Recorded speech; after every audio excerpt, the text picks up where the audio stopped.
Baik, Assalamualaikum warahmatullahi wabarakatuh. Perkenalkan, nama saya Anissa Ulil Amri dengan NIM 21114200023 dari Program Studi Sastra Indonesia Konsentrasi Linguistik Angkatan 2020. Kali ini saya akan membahas mengenai variasi bahasa di media sosial.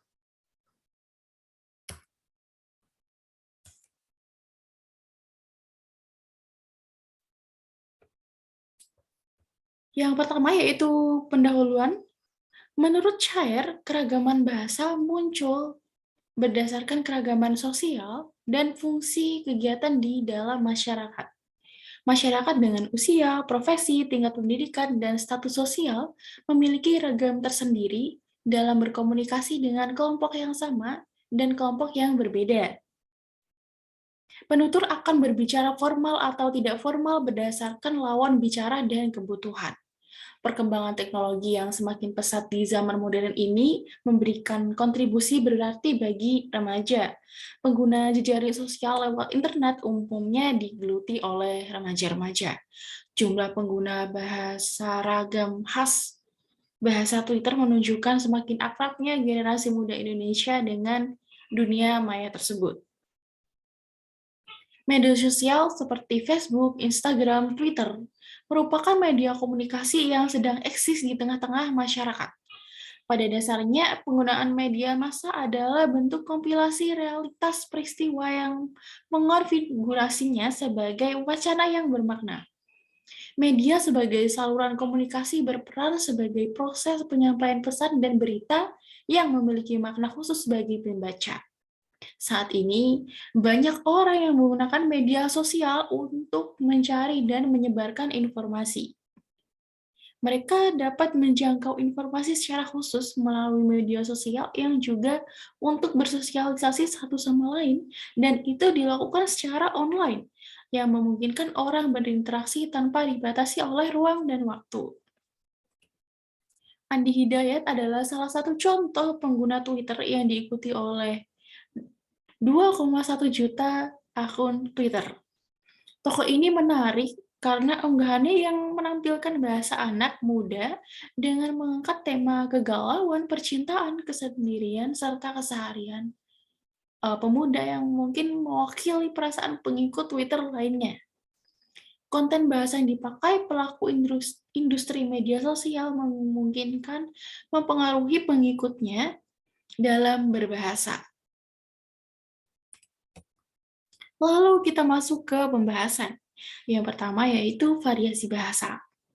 Variasi bahasa disebabkan oleh adanya kegiatan interaksi sosial yang dilakukan oleh masyarakat atau kelompok yang sangat beragam dan dikarenakan oleh para penuturnya yang tidak homogen. Nah, dalam hal variasi bahasa ini ada dua pandangan. Lalu yaitu selanjutnya ada penyebab variasi bahasa. Yang pertama ada interferensi. Chair memberikan batasan bahwa interferensi adalah terbawa masuknya unsur bahasa lain ke dalam bahasa yang sedang digunakan, sehingga tampak adanya penyimpangan kaidah dari bahasa yang digunakan itu. Bahasa daerah menjadi proporsi utama dalam komunikasi resmi, sehingga rasa cinta terhadap bahasa nasional terkalahkan oleh bahasa daerah. Lalu yang kedua yaitu ada integrasi. Chair menyatakan bahwa integrasi adalah unsur-unsur dari bahasa lain yang terbawa masuk dan sudah dianggap, diperlukan, dan dipakai, sehingga sebagai bagian dari bahasa yang menerima atau memasukinya. Proses integrasi ini tentunya memerlukan waktu yang cukup lama, sebab unsur yang berintegrasi itu telah disesuaikan, baik levelnya, ejaannya, maupun tata bentuknya.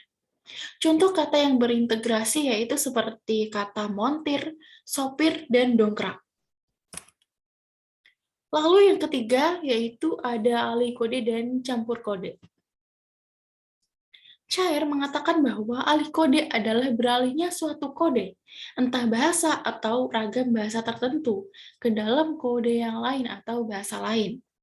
Lalu campur kode adalah dua kode atau lebih yang digunakan bersamaan tanpa alasan dan biasanya terjadi dalam situasi santai. Baik alih kode maupun campur kode, gejala yang sering merusak bahasa Indonesia adalah campur kode. Biasanya, dalam berbicara dalam bahasa Indonesia dicampurkan dengan unsur-unsur bahasa daerah, dan begitu juga sebaliknya. Lalu yang terakhir yaitu ada bahasa gaul sebagai penyebab variasi bahasa di media sosial, utamanya di Twitter. Bahasa gaul merupakan salah satu cabang dari bahasa Indonesia sebagai bahasa untuk pergaulan. Istilah ini muncul pada akhir tahun 1980-an. Pada saat itu, bahasa gaul dikenal sebagai bahasanya para anak jalanan. Penggunaan bahasa gaul menjadi lebih dikenal halayak ramai setelah Deddy Sahertian mengumpulkan kosakata yang digunakan dalam komunitas tersebut dan menerbitkan kamus yang bernama Kamus Bahasa Gaul pada tahun 1999. Nah, selanjutnya yaitu ada contoh penggunaan variasi bahasa di media jejaring sosial Twitter. Yang pertama yaitu ada kalimat unggahan seperti merasa kecewa lalu menyalahkan orang lain, padahal karena dikecewakan ekspektasi sendiri. Ini termasuk ke dalam temuan zeroisasi. Lalu selanjutnya yaitu ada kalimat unggahan, bukan kangen kamu, tapi kangen kita. Dan ini masuk ke temuan zeroisasi. Yang selanjutnya yaitu, kadar cukup orang kan beda-beda. Ini termasuk ke perubahan grafik. Lalu contoh yang keempat yaitu ada kalimat, pencapaian hidup orang kan beda-beda. Kalau dibanding-bandingin sama orang lain ya nggak akan ada habisnya. Kalimat ini termasuk ke dalam zeroisasi dan penambahan grafik. Lalu yang kelima yaitu ada percakapan seperti ini. Kok bisa suka sama aku? Nggak ngerti. Pokoknya kayak tahu bulat gitu deh. Maksudnya, sukanya dadakan. Nah, ini termasuk ke dalam temuan zeroisasi.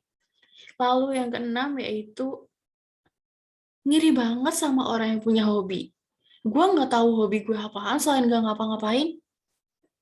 Ini termasuk ke penambahan grafik dan zeroisasi.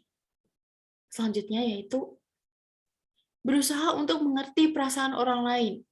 Tapi sama perasaan sendiri aja nggak pernah ngerti. Ini termasuk ke zeroisasi. Dan yang terakhir yaitu bahasa orang rumah. Setel TV, yaitu artinya hidupkan TV.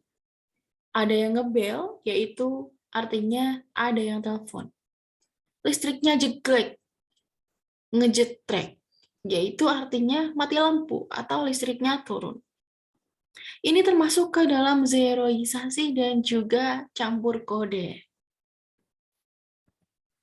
Baik, sekian presentasi yang bisa saya paparkan. Kurang lebihnya saya mohon maaf. Dan terima kasih. Wassalamualaikum warahmatullahi wabarakatuh.